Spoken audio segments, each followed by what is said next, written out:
Hey guys, welcome back to my YouTube channel. I wanted to talk about something that I believe most women go through, and some suffer in silence, and it's not supposed to be like that. You should not suffer in silence because there's a solution to the problem.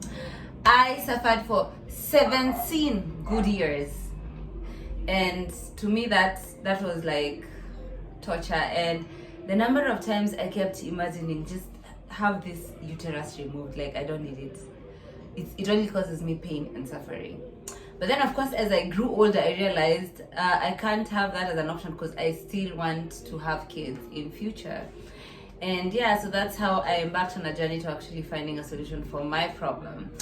And without further ado, let's start this video, and it's gonna be about period cramps. Painful period cramps, because I know some women, we've been through hell. And I'm gonna start with saying that I come from a family of like 4 girls, and growing up my siblings, or rather my sisters, didn't have such a problem as me. Like there's one sister who has a similar problem, but hers is kind of not as serious because she doesn't have like to use injections. She just uses tablets and they will work for her. For me, the painkiller tablets were not working. Guys, if I told you I've used the strongest menstrual pain meds that you can imagine, that's Kinaponstan.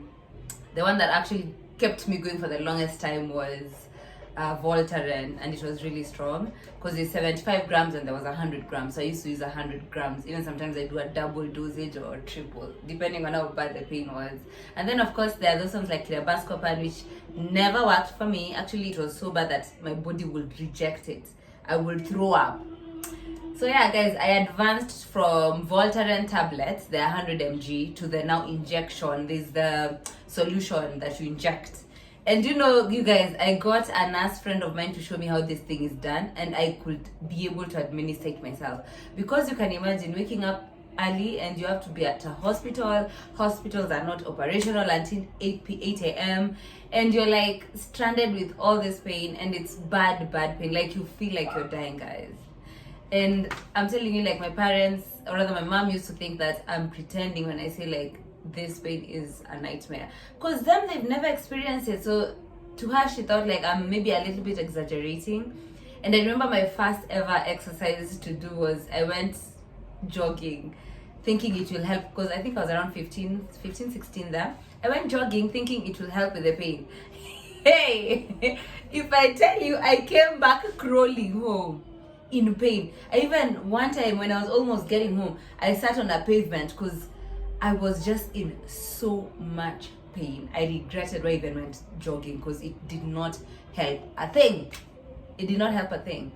And now when my mom knew of that situation, she was like, okay, maybe she's not pretending. This thing is serious. So she was like, that time I remember my dad was working at Kenyatta Hospital, and of course him being staff, it means like the family can go to staff clinic where we are treated for free, and then my dad of course is deducted at the end of the month and stuff. So my mom advised I go see a gyna at this public hospital, and I went. And if I tell you guys, that gyna told me the solution is to get pregnant. Like I was 16 years old. What will I be doing with a pregnancy at 16 years old? Like I don't even know what life is about, and then you're telling me to have a kid. And yeah, that's how that first encounter went. And I was like, okay, maybe there's no solution for me. I'll just have to suffer through this until I'm in my, era for giving birth, and then I can give birth and the pain will go away. So yeah, I stayed from that time all the way till I'm 30. Then I realized, you guys, I can't continue to suffer like this. And my pain was bad. If I tell you, first of all, the pain will come like 2-3 days before now your actual periods begin. And you'll have to actually take medication because the cramps were quite something. And then now, as if that's not enough, now during the periods, you also have to take meds. And my periods were so violent, you guys, violent. Like, I remember I would wake up with diarrhea, and then I'm vomiting. I'm having like nausea, like bad nausea. I once fainted when I was in campus. I remember I was in a queue to like pay school fees at the bank, and I just collapsed, and there was my period. I think it was day 2. I collapsed, and then the next thing nimekalishwa mali, I'm like, okay, what's going on? And then yeah, I realized, okay, I fainted because of that. So yeah, it was just bad. And I remember I used to even lie on the floor. It was kind of just a little bit helped with soothing away the pain. It's not the like solution, but it used to kind of help just a tiny bit. And I will do such things, and I remember like I would be completely useless day 1 and 2 because I can't go anywhere, I can't work, I can't attend classes. Like I was just a cabbage during those 2 days. And imagine I suffered through it 17 years. I kid you not. Like I thought my pain will never be sorted out, and the fact that I still didn't have children then. And it's funny that I even thought like maybe I can't have children. So yeah, because I mean, in my campus years, I was sexually active, and even those whoops moments, that never happened. So the pain kept going, like it didn't stop. And yeah, that's when I decided, you know what, now I'm a grown-ass woman, I'm still going through the same problems. Why not actually go to a private hospital with, different gynecologists and see how it goes? So guys, I went to Nairobi West Hospital, and I wasn't sure if it's gonna like help, but yeah, I was like, I'm willing to pay a lot of money to like find out if this problem will be sorted out. So yeah, I went to the gyna, and of course Nairobi West, the consultation fee is 2,500, and then other expenses will be after you see the gyna. So when I went to see the gyna, I gave him my full life story, and I could feel he was like sympathizing with me, and it's like, no one should tell you that pain is supposed to be like that. It's normal, you should suffer through it, and getting pregnant is the only solution. It's not. So we went through a couple of options, but first things first, guys, I was sent to the lab to do an ultrasound so that they see how my uterus looks like, and the doctor would advise immediately after that.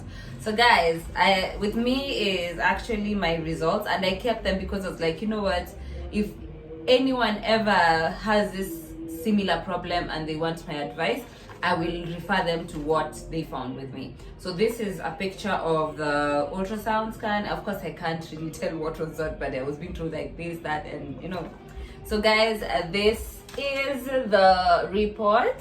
So I'm gonna read you like what the report was like. So it was a pelvic ultrasound, guys.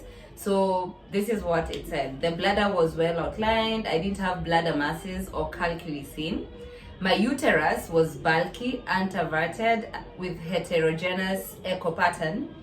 Both of my ovaries were enlarged, and that was a problem. Both ovaries were enlarged with ground glass appearance. Then I had irregular endometrial, myometrial junctions. And then there were no endometrial masses seen. They were normal, which was a thickness of 7 millimeters. And then what was found was there were multiple myomas. So this means there were 2 subseral on the anterior wall, and there was a solitary intramural on the posterior wall. Hey guys, these terms are complicated, but anyway, to wind up, the conclusion was I had adenomyosis, I had ovarian endometrium, and then I also had uterine fibroids. But I was told my fibroids were not a cause for concern because they were not like huge. They were not like huge masses, so they were not like a cause for concern. So yeah, guys, that was the test that I did, and I keep it till date because I was like, what? This was crazy. So guys, when I went now back to see the gyna, he advised me on like all the possible solutions. And of course, I was told, of course, pregnancy might, guys, it's not like guaranteed, might help. If you get pregnant, then probably your next periods will be lighter and less, dramatic. And then another option was I was told I can undergo the procedure of having my uterus removed. I can also have my ovaries tied so that I don't bleed at all. Or I could also have, be put on birth control pills that will help regulate my hormones and be able to help with the situation.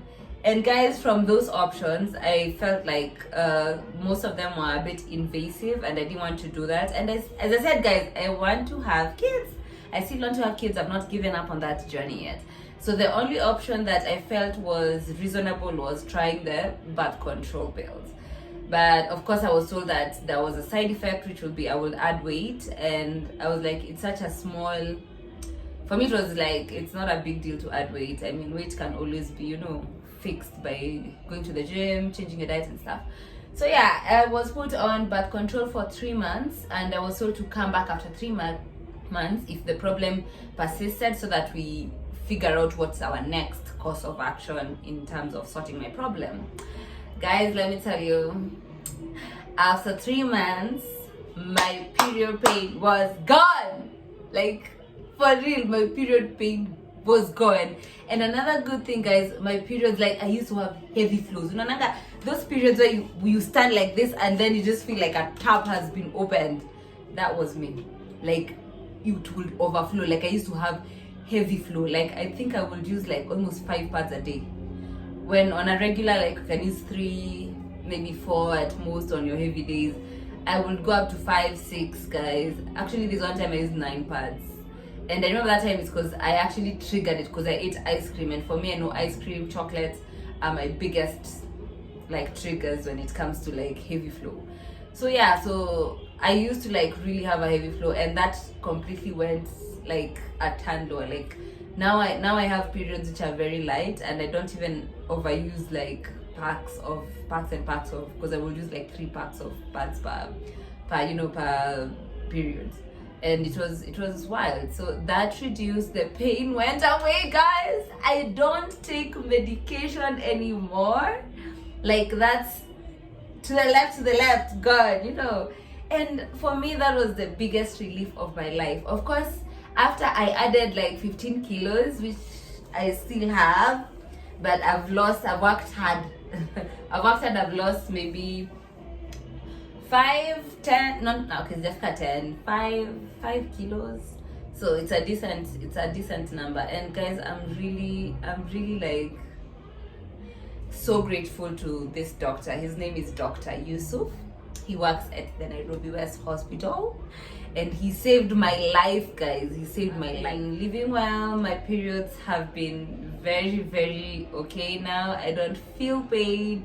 I actually, in fact, they surprise me. They just pop up and I'm like, woo, we're having our period. So it's become so normal and so easy, and my life is great, guys. My life is great, and I would recommend, if anyone has the same problem, please go see a good gynecologist, because they will really help by helping you like try all the solutions that are possible, and you will be able to find your long-term solution. Other than that, you guys take care, and please remember to subscribe, like, share and comment, because I'd love to engage with you guys on this topic, especially my women.